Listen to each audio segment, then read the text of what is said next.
మాజీ ప్రధాని పివి నరసింహారావుకు భారతరత్న అవార్డును కేంద్ర ప్రభుత్వం ప్రకటించడంపై ఆయన కూతురు వాణీదేవి ఆనందం వ్యక్తం చేశారు. తన తండ్రికి దక్కిన సరైన గౌరవంగా భావిస్తున్నానన్నారు. భారత అత్యున్నత పురస్కారం ప్రకటించిన కేంద్ర ప్రభుత్వానికి ఆమె ధన్యవాదాలు తెలిపారు. ఇక ఇదే అంశంపై మరింత సమాచారం పివి నరసింహారావు కూతురు వాణీదేవితో మా ప్రతినిధి శ్రీనివాస్ ఫేస్ టు ఫేస్.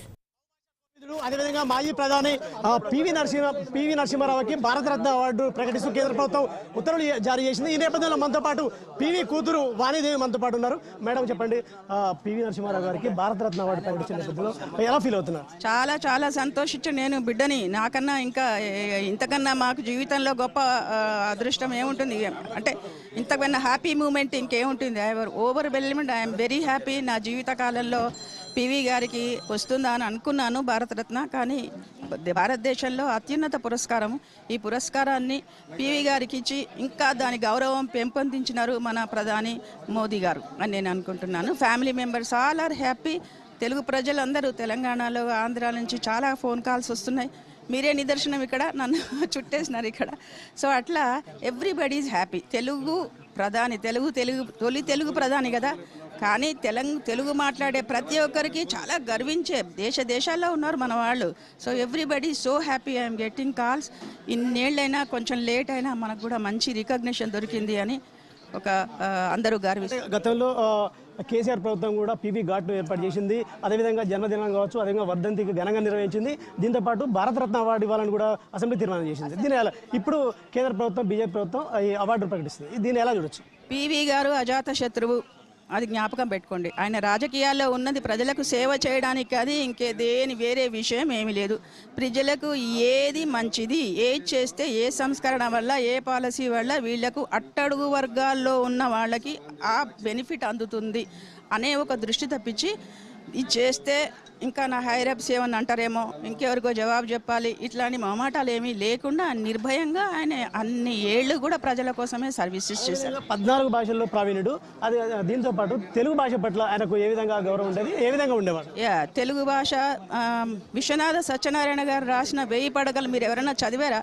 అసలు ఒక పేజీ చదివితే నేను మీకు మంచి అవార్డు ఇస్తాను.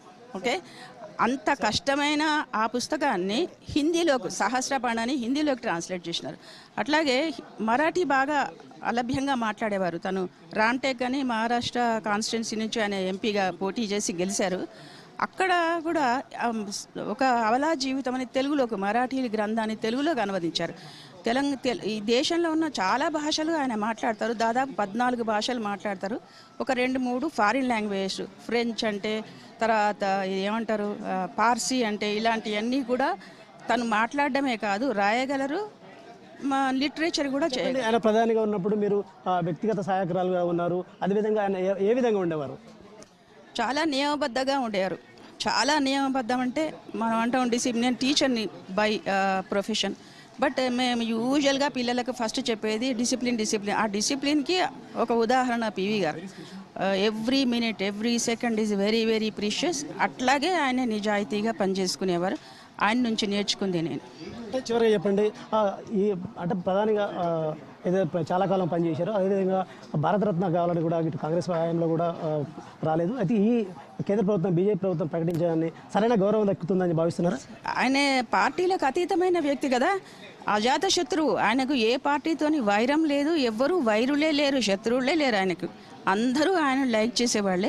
సో ఆయన కూడా అట్లాగే ఉండారు. వాజ్పేయి గారితో ఎంతో సన్నిహితంగా, ఇద్దరు రైటర్స్, ఇద్దరు మాట్లాడుకునేవాళ్ళు. పివి గారు రాసిన పుస్తకం అదేంది వాజ్పేయి గారు రిలీజ్ చేసినారు, ఆయన పుస్తకాన్ని పివి గారు రిలీజ్ చేసినారు. అంటే అంత సుహృద్భావ వాతావరణంలో ఆయన నుంచి ఎవరు క్రిటిసైజ్ చేసేవాళ్ళు కాదు. ఎందుకంటే ఆయనలాగా మనం బతకడం కష్టమైన పని, ఇంపాసిబుల్ అనుకుంటాం మనం, కానీ ఇట్ ఈజ్ పాసిబుల్ అని ఆయనే ఎగ్జాంపుల్ పివి గారి వ్యక్తిత్వం. అందుకనే ఆయనకు శత్రువులే లేరు. బీఆర్ఎస్ మన ప్రభుత్వం మొదలుపెట్టినా కూడా, అంటే కేసీఆర్కి రియల్లీ మనం అందరం కృతజ్ఞత తెలపాలి. 1 సంవత్సరం పాటు పివి గారి జయంతి ఉత్సవాలు నిర్వర్తించడంతో దేశాల్లో, మన భారతదేశంలోనే కాదు దేశాల్లో పీవీ గారి గురించి తెలిసింది. ఇప్పుడు భారత ప్రభుత్వమే గుర్తించింది కనుక ఇది ఒక గొప్ప శుభ సందర్భంగా నేను భావిస్తున్నాను. Thank you madam. మొత్తంగా ఏదైతే పివి నరసింహారావుకి భారత ప్రధానిగా కేంద్ర ప్రభుత్వం ప్రకటించడాన్ని కూతురు ఏదైతే వాణిదేవి సంతోషం వ్యక్తం చేస్తున్నారు. దీంతోపాటు సరైన గౌరవం చాలా ఇన్నాళ్లకు సరైన గౌరవం తన తండ్రికి దక్కిందని కూడా ఇటు సంతోషం వ్యక్తం చేస్తున్న పరిస్థితి. ఈ సందర్భంగా కేంద్ర ప్రభుత్వానికి వాణిదేవి ధన్యవాదాలు చెప్తున్నారు. కెమెరామెన్ శ్యామ్తో శ్రీనివాస్, 6 TV.